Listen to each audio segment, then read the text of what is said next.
കെട്ടിയോണ്ടെന്നെ ഉന്നക്കായ ഉന്നക്കായ ആടോ അമീനും എല്ലാരും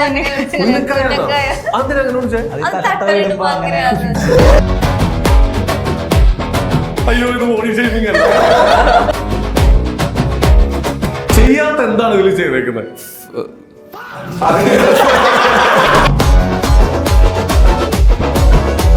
എത്ര പേർക്ക് കിട്ടിയുണ്ട്?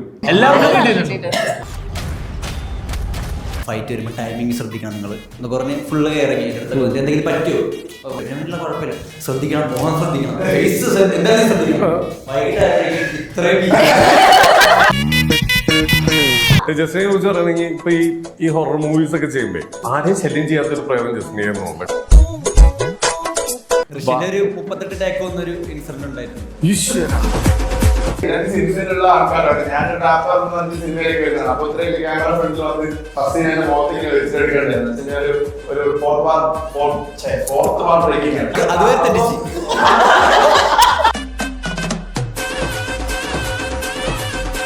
നമ്മളൊരു മനുഷ്യന്മാരാണ്. ഈ പറഞ്ഞ ഇൻസെക്യൂരിറ്റീസും കാര്യങ്ങളൊക്കെ ഉണ്ടാവും. ചിലപ്പോ പെട്ടെന്ന് നമ്മളോട് തോന്നിച്ച് പാട്ട് പാടുന്ന ഇത്രക്കാർ ആൾക്കാരെ കൊണ്ട് പാടാനൊന്നും പറ്റില്ല. സ്റ്റേജിൽ പോയി ഞാൻ ചിലപ്പോ പാട്ട് പാടുന്ന ഞാൻ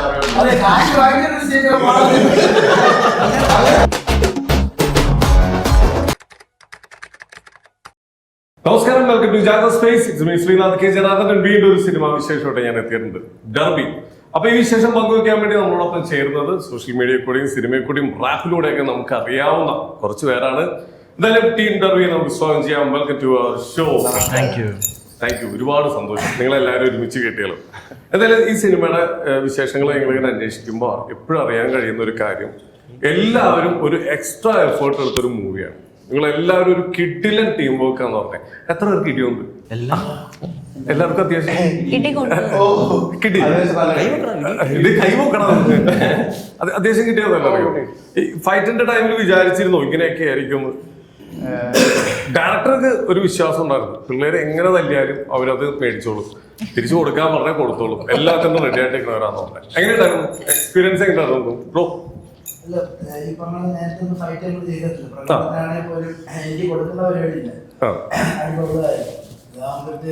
കിട്ടുന്നുണ്ട് കൊടുക്കുന്നുണ്ട്. നമുക്ക് ഈ ടൈമിങ് പരിപാടി ഉണ്ടല്ലോ, അത് തെറ്റിപ്പോയി ഓപ്പോസിറ്റ് മുഖത്ത് ഞാൻ അനുവായിട്ട് വാഴയിൽ ചെറിയ പരിപാടി ചെയ്യുന്ന സമയത്ത് അനുവിന്റെ മുഖത്ത് ചെയ്യുന്ന സമയത്ത് ടൈമിങ് മുക്കി പോയി ചോര വന്നു. അപ്പൊ എല്ലാം കൂടെ കുറച്ച് പ്രഷറായിട്ടിരിക്കും. അത് കഴിഞ്ഞിട്ടാണ് ഇതിന്റെ ക്ലൈമാക്സിന്റെ ഷൂട്ടിങ് വന്നത്. ഭയങ്കര കോൺഷ്യസ് ആയിരുന്നു. എന്നിട്ട് ഒരു നല്ല രീതിയിൽ ചെടിച്ചട്ടി കൊണ്ട് അടിയുണ്ടോ ആർക്കാം? അത് നമുക്ക് എങ്ങനെയുണ്ടായിരുന്നു? കിട്ടുന്നു വിചാരിച്ചിട്ട് ഒഴിഞ്ഞു കാണാൻ പറ്റിയില്ലേ? അപ്പോ ചെടിച്ചട്ടി കൊണ്ട് അടി ശരിക്കും കിട്ടിയത് ആർക്കാം? ഇതിപ്പോ എല്ലാവർക്കും കിട്ടിയിരുന്നോ? അപ്പോ എല്ലാവർക്കും കിട്ടിയിട്ടുണ്ട്.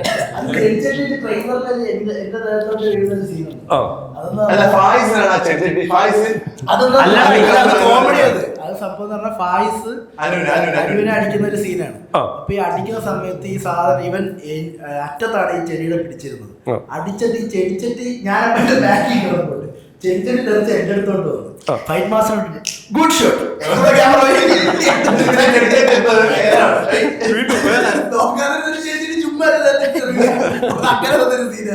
ഓക്കെ, അപ്പൊ എല്ലാവർക്കും ശരിക്കും പറഞ്ഞാൽ നല്ലൊരു എക്സ്പീരിയൻസ് തന്നെയാണ്.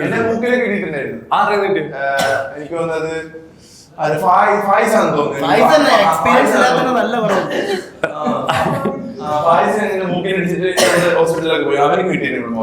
കിട്ടിയിട്ടുണ്ട്. ഒരു കാര്യം ചോട്ടെ, ഇപ്പൊ നമുക്ക് ശരിക്കും ഒരു ഇടിയുള്ള നമുക്ക് ദേഷ്യം വരും. ഇത് പിന്നെ സിനിമയാണല്ലോ, ആ നേരത്തെ വരുന്ന വികാരം എന്താണ്? അങ്ങനെയൊന്നുമില്ല. നമുക്കിപ്പോ നമ്മൾ അറിയാവുന്ന ആൾക്കാർ തന്നെ നമ്മൾ ഇത് അഭിനയിക്കുന്ന ഒരു തോട്ട് ഉണ്ടല്ലോ. പിന്നെ നമ്മൾ ഇത് അധികം ഇങ്ങനെ കൊള്ളുന്നുണ്ടാവില്ല, ഒരു ടെൻഷൻ പോകുന്നുണ്ട്. ആ ഒരു ടെൻഷൻ മാത്രമേ ഉണ്ടായിരുന്നു. എനിക്ക് തോന്നുന്നത് ടൈമിങ് തെറ്റിച്ചതാണോ അറിയില്ല, പക്ഷെ നല്ലോണം ഇടി കൊണ്ടിട്ടുണ്ട്. ഇങ്ങോട്ട് അങ്ങോട്ട് ഞാൻ പിന്നെ പ്രൊഫഷണൽ ആയതുകൊണ്ട് പിന്നെ അങ്ങോട്ട് ടൈമിങ് ചെയ്തോണ്ട് ആരും ഇടിക്കാൻ പറ്റില്ല. ഒന്നും എന്റെ കുറച്ച് പായസം മൂക്കിനടിച്ച് വന്നപ്പോ തിരിച്ച് അടുത്ത ഫൈറ്റിന് ഓടി കൊടുത്തു. ഇന്റർവ്യൂ നേരെ അങ്ങോട്ട് പറയും. പൂച്ച മാന്തി ട്രെയിൻ ചെയ്ത് കൊണ്ടുവന്ന പൂച്ച എന്റെ കയ്യിൽ ഹോസ്പിറ്റലിൽ പോയി ടീച്ചി എടുക്കുന്നു. കഷ്ടകാലത്തിന്റെ ഒരു പൂച്ചയായിട്ട് ചെയ്യുന്നുണ്ട്. അത് ട്രെയിൻ ചെയ്ത പൂച്ച മാന്തിയാക്കണം. കയ്യിൽ ഇരിക്കുന്നു. എവിടെ നിന്ന് ശബ്ദം കേൾക്കുന്നു, പാനിക്കായിട്ട് എന്നെ മാറ്റിട്ട് ഓടി. നമ്മുടെ കൂട്ടത്തിൽ ആരെങ്കിലും ആ ശബ്ദം ഉണ്ടാക്കിയത്? എനിക്ക് നല്ല ഡൗട്ട് ഉണ്ട്. ഉണ്ടാക്കണമെങ്കിൽ ആരായിരിക്കും സാധ്യത? ഫായിസ്. എല്ലാം വന്നിരിക്കുന്ന ഫായിസിലാണ്. ബ്രോ എങ്ങനെയുണ്ട് എക്സ്പീരിയൻസ്? എങ്ങനെ പറയാം, ആദ്യം അതിൽ നിന്ന് പറയാം. അടിപൊളി എക്സ്പീരിയൻസ് ആയിരുന്നു, ഒരിക്കലും മറക്കാൻ പറ്റൂല. ചെയ്യാത്ത എന്താണ് ഇതിൽ ചെയ്തേക്കുന്നത്?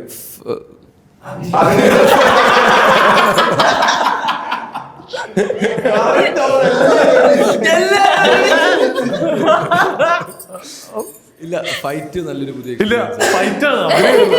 ഫൈറ്റ് നല്ല പുതിയൊരു എക്സ്പീരിയൻസ് ആയിരുന്നു. നല്ല രസമുണ്ടായിരുന്നു. ഞങ്ങളൊരു 58 പേരായിരുന്നു. 58 ദിവസം ഒരു വീട്ടിലായിരുന്നു താമസിച്ചത്. ഒരു 2 നില വീട്ടിൽ ഒരു 5-6 മുറിയുള്ള. പക്ഷെ രാത്രി എന്നും കിടക്കുമ്പോൾ ഒരൊറ്റ മുറിയിലേക്ക് വന്നെല്ലാവരും കിടക്കുള്ളൂ. ഓ, ആ ഒരു വൈബ് കണക്ട് ആയ ഭയങ്കരമായിട്ട്. ഓക്കെ ഓക്കെ, ഭയങ്കര അടിപൊളി എക്സ്പീരിയൻസ് ആയിരുന്നു. ഓ നൈസ്, അടിപൊളി.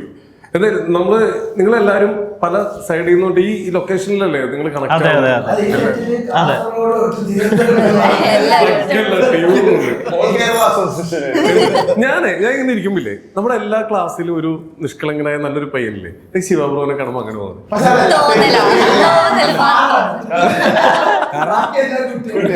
നേരെ തിരിച്ചാണോ? നമ്മളെക്കാൾ 20 വയസ്സ് മൂപ്പുണ്ടായിരുന്നു. ശിവബ്രോ ഫാൻസ് ഒക്കെ പോകട്ടോ, സത്യം തുറന്നു പറഞ്ഞു. സത്യം തുറന്നെ കളവ് പറഞ്ഞാല് എനിക്ക് 35 വയസ്സ്. ഓക്കെ, ജസിയ ആദ്യമായിട്ട് വലിയൊരു ഉത്തരവാദിത്വം ഏറ്റെടുത്തേക്കനാണ്. എന്താണ്? അല്ല, നായികേട്ട അതെ, ഓക്കെ. എങ്ങനെയുണ്ടായിരുന്നു ഞാൻ ഈ കഥ കേട്ടപ്പോ?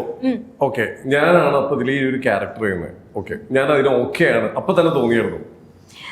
കഥ കേട്ടപ്പോ എനിക്ക് തോന്നിയായിരുന്നു അങ്ങനെ അത്യാവശ്യം ഡീറ്റെയിൽഡ് ആയിട്ട് തന്നെയാണ് നമ്മുടെ റൈറ്റേഴ്സ് ആണ് കഥ നറേറ്റ് ചെയ്ത് തന്നെ. നല്ല ഡീറ്റെയിൽഡ് ആയിട്ടാണ് കഥ പറഞ്ഞു തന്നിട്ടുണ്ടായിരുന്നത്. അപ്പോൾ ഒരു സെക്കൻഡ് ഹാഫ് ഫസ്റ്റ് ഹാഫ് ഇങ്ങനെ വന്നപ്പോൾ എല്ലാ ഇമോഷൻസും നമുക്ക് പെർഫോം ചെയ്യാനുള്ള സ്കോപ്പുള്ള ക്യാരക്ടറായിരുന്നു. അപ്പൊ അത് കേട്ടപ്പോൾ തന്നെ ഞാൻ റെഡി ആയിരുന്നു. പിന്നെ ഇതില്ലായിരുന്നു, കേട്ട് റെഡി എന്ന് പറഞ്ഞാൽ കഥ കേൾക്കുന്ന സമയത്ത് തന്നെ പാക്ക് ചെയ്തുകൊണ്ടിരിക്കുകയായിരുന്നു. എന്നെ ഷൂട്ട് തുടങ്ങിയതിന്റെ പിറ്റേ ദിവസമാണ് എന്നെ ഇതിലേക്ക് വിളിക്കുന്നത്. അപ്പോൾ അന്ന് വൈകുന്നേരം തന്നെ 50 ദിവസത്തെ ഡ്രസ്സ് എടുത്തിട്ട് വരാൻ പറഞ്ഞു. അന്ന് വൈകിട്ട് തന്നെ പോയി നെക്സ്റ്റ് ഡേ ഷൂട്ട് തുടങ്ങി.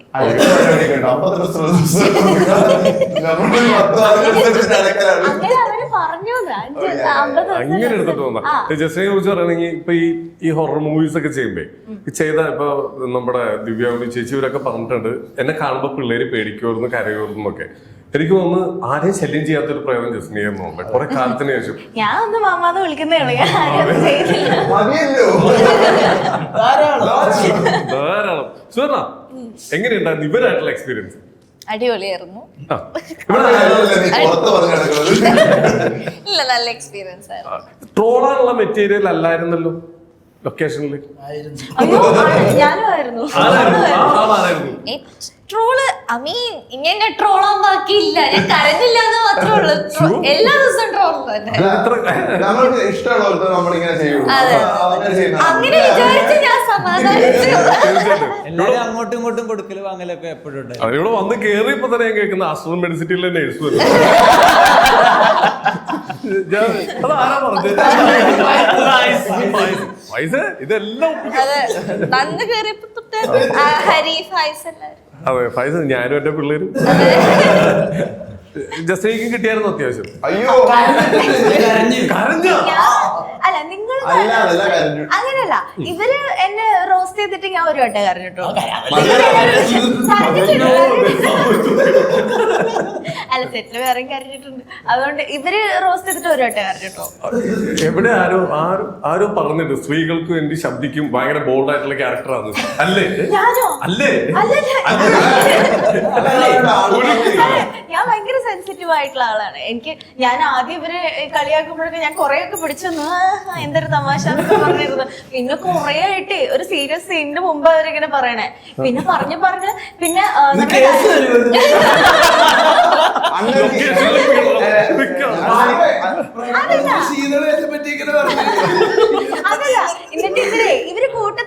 ശ്രീനാഥ് അല്ല പറഞ്ഞു അല്ല ഇവര് കൂട്ടത്തോടെ പോയിട്ട് സജിലിക്കാനെയൊക്കെ വിളിച്ചു പറയാൻ തുടങ്ങിയത് എന്നിട്ട് അവിടെ നടക്കുന്ന സെറ്റിലുള്ള എല്ലാവരുടെ അടുത്തും എന്നെ പറ്റി ഇതെന്നെ പറഞ്ഞ് റോസ്റ്റ് ചെയ്തോണ്ടിരിക്കുക. ഒരു സെക്കൻഡ്, എന്താ പറഞ്ഞത്? അല്ല ഞാൻ തന്നെ എന്നെ ട്രോളാൻ ഓക്കെ. അപ്പൊ പണ്ട് ഈ ടിക്ടോക്ക് ചെയ്ത് നടന്ന സമയത്ത് ഒരു ലോക്ക്ഡൌൺ കാലഘട്ടം എല്ലാവർക്കും ഉണ്ടായിരുന്നല്ലോ. അപ്പൊ ആ സമയത്ത്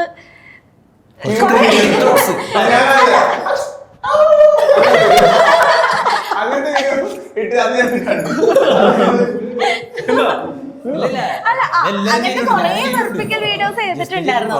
അതിങ്ങനെ പറഞ്ഞു നടക്കുക. ഷോർട്ടിന്റെ തൊട്ട് മുമ്പായപ്പോഴേക്കും എനിക്ക് സങ്കടം വന്നു. പിന്നെ എനിക്ക് ഷോർട്ടിന്റെ സമയത്ത് കലിപ്പ് ഡയലോഗ് പറയേണ്ട പക്ഷെ അതിനുശേഷം ജസ്റ്റ് ബോൾഡ് ആയില്ലേ.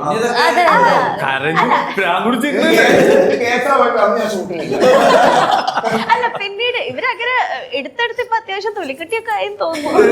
ഇനിയിപ്പോ കുഴപ്പമില്ല, നേരത്തെ പറഞ്ഞ ആ ഫയർ ആവാം. ഇനി മറ്റൊരു സെറ്റ് പയ്യനെ കളിയാക്കിയാലും പിടിച്ചേക്കാൻ പറ്റും. സുവർണ്ണ ആരാണ് തിരിച്ചു കളിയാക്കാൻ പറ്റുന്നത് ഈ കൂട്ടത്തില് ധൈര്യമായിട്ട്?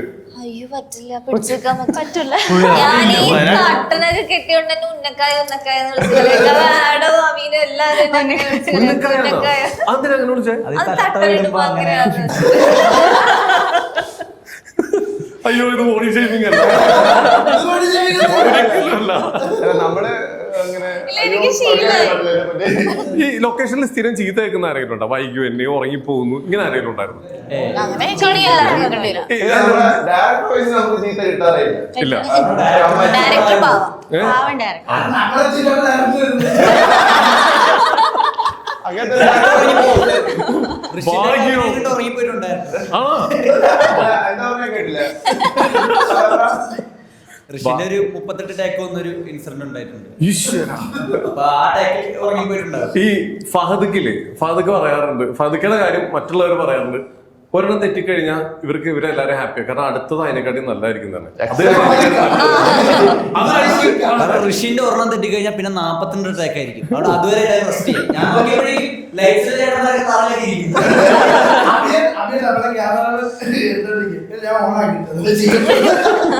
ലാസ്റ്റ് ഞാൻ നോക്കിയപ്പോ ഐഫോണിൽ ഷൂട്ട് ചെയ്യണം. ഉണക്കി പോകും. ആക്ച്വലി ഞാനൊരു സിനിമയിലുള്ള ആൾക്കാരാണ്. ഞാനൊരു റാപ്പർ എന്ന് പറഞ്ഞ സിനിമയിലേക്ക് വരുന്നതാണ്. അപ്പൊ ഇത്രയും ക്യാമറ ഫ്രണ്ടിൽ വന്ന് ഫസ്റ്റ് ഞാൻ മുഖത്തേക്ക് വെച്ചിട്ടെടുക്കേണ്ടത് ഒരു ഫോർത്ത് പാർട്ട് ബ്രേക്കിംഗ് ആണ്. അതുവരെ തെറ്റിച്ച് ആ സാധനം വരുമ്പോ നമുക്ക് ആക്ച്വലി എന്ന് വെച്ചാൽ ഇങ്ങനെ പെട്ടെന്ന് ഇങ്ങനെ ചാർജ് വരുന്നതാണ്. അപ്പൊ നമുക്ക് പെട്ടെന്ന് പറയാൻ തെറ്റിപ്പോകും. അങ്ങനെ ഒരു 16 ടേക്ക് അതിന്റെ 44 പോയി 16 ഞാൻ എണ്ണി ചോദിച്ചിട്ടുണ്ട്. ആർട്ടിസ്റ്റ് നിറഞ്ഞിട്ട് കേസായി. അങ്ങനെ പുറത്തുനിന്ന് ആർട്ടിസ്റ്റ് വന്നു. പക്ഷെ ഇല്ല, ഭയങ്കര ആ ഒരു ഒറ്റ സീൻ മാത്രമേ അങ്ങനെയുള്ളൂ. ആ ഒരു ഒറ്റ സീനിന് മാത്രം അവൻ അങ്ങനെ ഇത്രയും ടേക്സ് പോയിട്ടുള്ളൂ. ബാക്കി സീൻസ് ഒക്കെ ആവും പിന്നെ അങ്ങനെ ഒരു പ്രോബ്ലം ഉണ്ടായിട്ടില്ല. നന്നായി ചെയ്തിട്ടുണ്ട്. ഋഷി ഇതിനക്ക് പടത്തിലുണ്ടെന്ന് പറയുമ്പോൾ എനിക്ക് നല്ല സംശയം. ഞാൻ ഇതിനക്ക് എന്റെ കൂടെ നിഹാലിന്റെ അടുത്ത് പറഞ്ഞോടാ ഇത് പിന്നെ എങ്ങനെ ചെയ്യും, കാരണം ഇവനെ നമ്മൾ അഭിനയിച്ച് കണ്ടിട്ടില്ലല്ലോ. പക്ഷെ പടം തുടങ്ങി ഒരു 1 വീക്ക് കഴിഞ്ഞ് ലാസ്റ്റ് ഒക്കെ അത്യാവശ്യം നല്ല ഇമോഷണൽ പരിപാടിയൊക്കെ ഉണ്ട്. തകർത്ത പറയാൻ വാക്കുകളില്ല എനിക്കും പറയാനുണ്ട്. അതായത് ഋഷി നമ്മള് ഒരു മറ്റേ ഓഡിറ്റോറിയം ഫൈറ്റ് സീൻ ഉണ്ട്. നമ്മള് ഫൈറ്റ് 2 ദിവസം കണ്ടിന്യൂസ് ഷൂട്ടാണ്, 3 ദിവസം കണ്ടിന്യൂസ് ഷൂട്ടാണ്. അപ്പൊ നമ്മളിങ്ങനെ ഷൂട്ട് ചെയ്തിട്ട് നമ്മൾ ഫൈറ്റ് ചെയ്യുമ്പോൾ നമ്മൾ റിസർവ്, ഫൈറ്റ് ഇല്ലാത്ത സമയത്ത് റിസർവ് ഇരിക്കും, ഫൈറ്റിന്റെ സമയത്ത് നമ്മൾ മറ്റേ ഈ സാധനത്തിൽ വരും. അപ്പം ഫൈറ്റ് കഴിഞ്ഞ് ഞങ്ങളൊക്കെ ഇങ്ങനെ ഓരോ കോർണറിൽ പോയിട്ട് ഫാൻ ഉണ്ട്, അവിടെ പോയിട്ട് നമ്മളിങ്ങനെ കിടക്കാണ്. ഇവൻ ഞാൻ ഇങ്ങനെ നോക്കുമ്പോൾ ഓഡിറ്റോറിയത്തിന്റെ ഏറ്റവും അറ്റത്താണ് ഞാൻ നിൽക്കുന്നത്. ഇവൻ മാത്രം ഓരോ സൈഡിൽ ഓരോരുത്തർ ഇങ്ങനെ കിടക്കാണ്. ഇവിടെ ഒരു ടീം കിടക്കും, ആ അറ്റത്തൊരു ടീം. ഇവൻ ചാടി എല്ലായിടത്തും പോയിട്ട് എല്ലാവരെയും ഓണാക്കണം. അവിടെ നിന്ന് ചാടി അടുത്ത സ്ഥലത്ത് പോകണം, അവിടെ ഓണാക്കണം, അടുത്ത സ്ഥലത്ത് വരുന്നു ഓണാക്കണം, എന്റെ അടുത്ത് വരുന്നു, പാട്ട് പാടണം.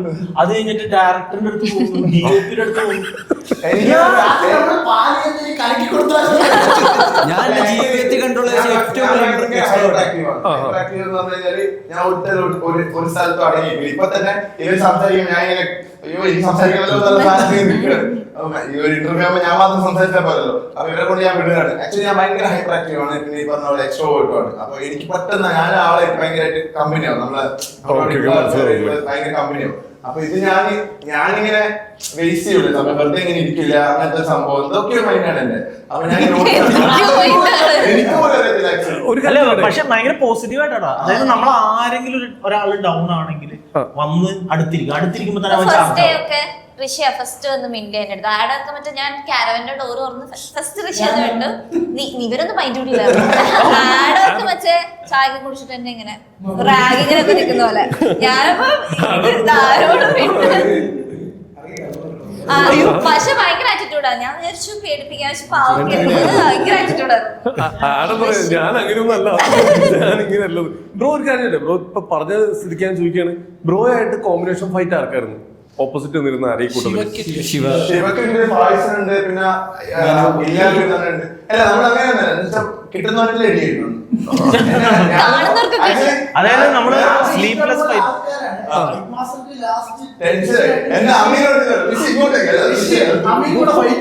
അല്ല ബ്രോ ഇതെന്താ സംഭവം എന്ന് വെച്ചാൽ ഇപ്പൊ തന്നെ മനസ്സിലായില്ല അവസ്ഥ നമ്മളിപ്പോ സംസാരിക്കുമ്പോ. അതായത് 5 പേര് വില്ലന്മാരുണ്ട് ഞങ്ങള്, 5 പേര് ഇവരുണ്ട്, പിന്നെ 5 പേര് ഫൈറ്റേഴ്സ് ഉണ്ട്, പിന്നെ 3 പേര് നമ്മുടെ സാഗറും ഹബീബും ഇവരൊക്കെ ഉണ്ട്. ഇത്രയും പേരെ ഫൈറ്റ് ചെയ്യിപ്പിക്കണം. അപ്പൊ നമ്മള് ആദ്യ തുടക്ക സമയത്ത് ഇടി കിട്ടുമ്പോഴൊക്കെ നമ്മളൊരു സഹതാപം ഉണ്ടായിരുന്നു, അമ്മീനെ വല്ല പറ്റിയ ഓക്കെ ആണോ. ലാസ്റ്റ് ഒക്കെ ആയപ്പോഴേക്കും ഇല്ലേ ഇവിടെ ഒരുത്തിന് കിട്ടി, മറ്റവന്റെ കൈ പൊട്ടി. പ്രവീൺ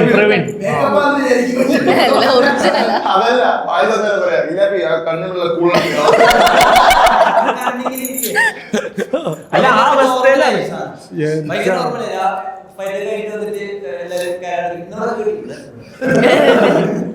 നല്ല കിട്ടിയത് എല്ലാവർക്കും. പക്ഷെ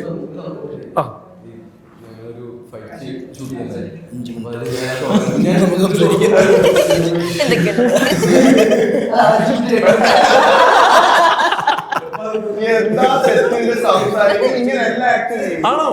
ഞാൻ വിചാരിച്ചു കൂട്ടത്തില് ഭയങ്കര സൈലന്റ്.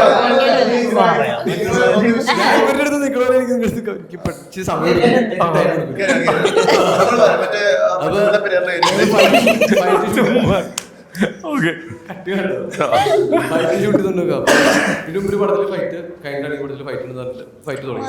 ഓരോരുത്തരും സൂക്ഷിക്കണടാ സൂക്ഷിക്കണ പോയിട്ട് ഓരോരുത്തരുടെ അടുത്ത് ഞാൻ പോയിട്ടാണ്. കാരണം ഇതിനു മുമ്പ് അവരോട് കഴിഞ്ഞ പടത്തിൽ കിട്ടിയത് ഭയങ്കര ഓർമ്മയൊക്കെ നിന്നിട്ട് ഞാൻ ഇവരുടെ പറയും സൂക്ഷിക്കണം. എന്നിട്ട് ഞാൻ വന്നിട്ട് എല്ലായിടത്തിടാ റോപ്പൊക്കെ കെട്ടുമ്പോൾ സൂക്ഷിക്കണം, വയറൊക്കെ ഇറുകി പോകും. പിന്നെ ഫൈറ്റ് വരുമ്പോൾ ടൈമിങ് ശ്രദ്ധിക്കണം. നിങ്ങൾ ഇങ്ങനെ മാറരുത്, ആരടുത്തും ചോദിക്കാറും മാറരുത്, കുറച്ചൊക്കെ കോൺഷ്യസ് ആയിരിക്കണം എന്ന് പറഞ്ഞ് ഫുള്ള് ഇറങ്ങി എടുത്ത് എന്തെങ്കിലും പറ്റുമോ, ഫസ്റ്റ് കാടി കൊണ്ട് തലയിലൊക്കെ വീഴുമ്പോൾ എന്തെങ്കിലും പറ്റും. പക്ഷേ കുഴപ്പമില്ല, ശ്രദ്ധിക്കണം, മോഹം ശ്രദ്ധിക്കണം, ഫേസ് എന്തായാലും ശ്രദ്ധിക്കണം. വൈകിട്ട് ഇത്രയും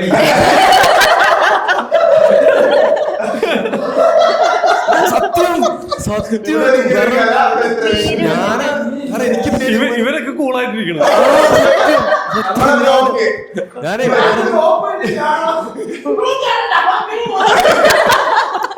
എന്നിട്ട് ശിവരാജ് ഞങ്ങള് റിഹേഴ്സൽ ടേക്കില് ശിവരാജത്തിന്റെ അപ്പൊ തന്നെ തല ഞാൻ ശിവരാജ് രണ്ടായിട്ടുണ്ട് അവിടെ.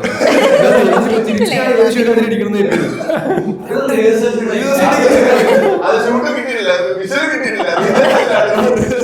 പക്ഷെ ടേക്ക് ഓക്കെ.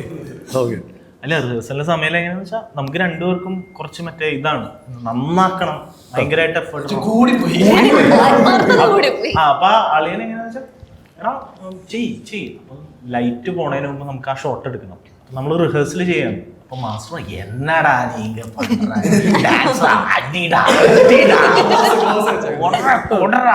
എന്നൊക്കെ പറഞ്ഞു തപസി മാസ്റ്റർ പറയാൻ സെല്യൂട്ട് കൊടുക്കേണ്ട ഒരു മാസ്റ്റർ. കിഡിലുമായിട്ട് നമ്മളൊക്കെ ഫൈറ്റ് ചെയ്യിപ്പിച്ചു. ഭയങ്കര എനർജിയുള്ള മാസ്റ്റർ. അപ്പം മാസ്റ്റർ പറഞ്ഞ് കൊടുക്കണ പോലെ. അപ്പം നമ്മൾ കൊള്ളാണ്ടിരിക്കാൻ ഒരു സേഫ് ഡിസ്റ്റൻസ് ഇട്ടിട്ടാണ് കൈ എടുക്കുന്നത്. ഇവൻ പറഞ്ഞ് ചാർജ് ആക്കി തന്നെ നീ ഇത് ചെയ്യണം.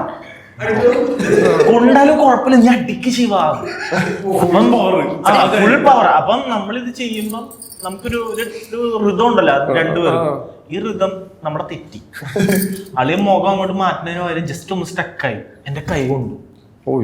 കൈ കൊണ്ടപ്പോഴും ഇവനൊരു കുഴപ്പമൊന്നുമില്ല, ഇവനിങ്ങനെ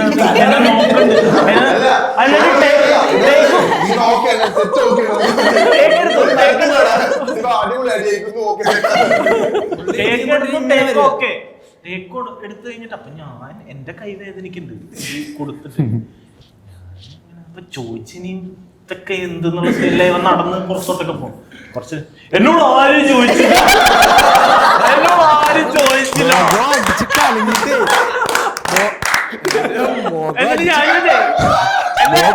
ഞാൻ വിചാരിക്കുന്നത് എന്താണെന്നറിയോ, എനിക്കൊന്നും പറ്റില്ലാന്നല്ലേ എനിക്കൊന്നും പറ്റിയിട്ടില്ല. ആ ടേക്ക് ഓക്കെ ആക്കണം. അപ്പൊ എനിക്ക് പറ്റിയെന്ന് പറയുമ്പോൾ ഒരു മാസ്റ്റർ കണ്ടുകൊണ്ട് വെച്ചോടാ ഈ ടേക്ക് എടുക്കണ്ടേ. ഇപ്പൊ നമുക്ക് എനിക്ക് പറ്റിയ പിന്നെ മാറ്റി ലൈറ്റ് പോകും. ഞാൻ ഒരു ഇല്ല മാസ്റ്റർ എനിക്ക് കുഴപ്പമില്ല ടേക്ക് പോവാം. എന്നിട്ട് ടേക്ക് പറഞ്ഞ നോക്കി എന്നിട്ടാണ് പിന്നെ എന്നിട്ടാണ് കണ്ടു തെളിമുഖം.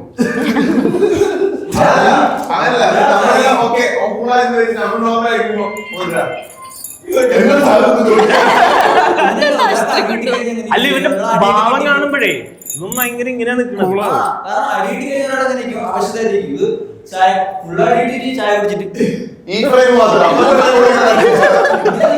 നമ്മളെങ്ങനെ ചോദിക്കും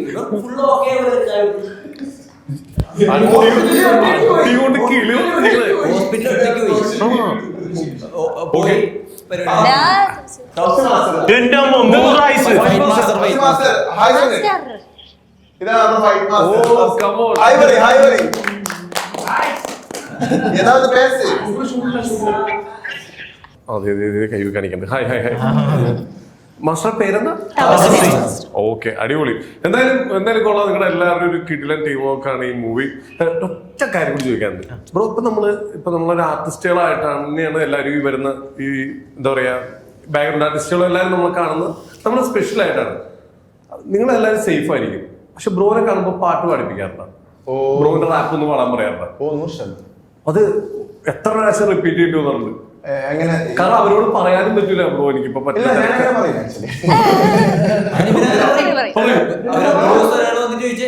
ചേട്ടാ ഫോളോ ചെയ്യും നമ്മള് ചെയ്യാൻ പോകുന്നൊക്കെ ഇവ ഇല്ല ഞാൻ ചെയ്യില്ല എന്തിനാ ചെയ്യുന്നത് ഫോളോ ചെയ്യണമെന്നൊക്കെ ചോദിക്കും. അല്ല പക്ഷെ ആക്ച്വലി ഞാൻ അങ്ങനെ ഒരു നോ പറയാൻ പഠിച്ചെടുത്തിട്ടാണ്. എല്ലാ കാര്യത്തിലും വെറുതെ കാര്യം എസ് പറയുന്നതിന് പകരം നോ പറഞ്ഞു കഴിഞ്ഞാൽ അന്ന് ആ ടൈമിൽ ഒരു ഹിറ്റ് ഉണ്ടാവുള്ളൂ. വെറുതെ കാര്യം എസ് വന്നിട്ട് നമുക്ക് ചെയ്യാൻ പറ്റാത്ത കാര്യം നമ്മൾ ചെയ്യും. നമ്മള് പാട്ട് പാടുന്നത് പറഞ്ഞു കഴിഞ്ഞാല് ആക്ച്വലി നമ്മള് പ്രൊഫഷൻ അതാണ്. അപ്പൊ ഇത് പെട്ടെന്ന് ഒരാൾ വന്നിട്ട് നമ്മളോട് പാട്ട് പാടണമെന്ന് പറഞ്ഞു കഴിഞ്ഞാൽ നമ്മളൊരു സഭയിലൊക്കെ ഇരിക്കുമ്പോൾ ഒരു ടൈമിലാണെങ്കിലും ഓക്കെ ഇത് പുറത്തുനിന്നൊക്കെ പാട്ട് വരുമ്പോൾ ഞാൻ പറയാം പിന്നെ നിനക്ക് പാടി തരല്ലേ അങ്ങനെയൊക്കെ പറയും. അത് അങ്ങനെയല്ല, നമ്മളൊരു മനുഷ്യന്മാരാണ്. നമ്മള് ഈ പറഞ്ഞ ഇൻസെക്യൂരിറ്റീസും കാര്യങ്ങളൊക്കെ ഉണ്ടാവും. ചിലപ്പോ പെട്ടെന്ന് നമ്മളോട് തോന്നിട്ട് പാട്ട് പാടുന്ന ഇത്ര ആൾക്കാരെ വേണ്ടി പാടാനൊന്നും പറ്റില്ല. ഇവൻ സ്റ്റേജിൽ പോയി ഞാൻ ചിലപ്പോ പാട്ട് പാടണമെന്നാണ് ഞാൻ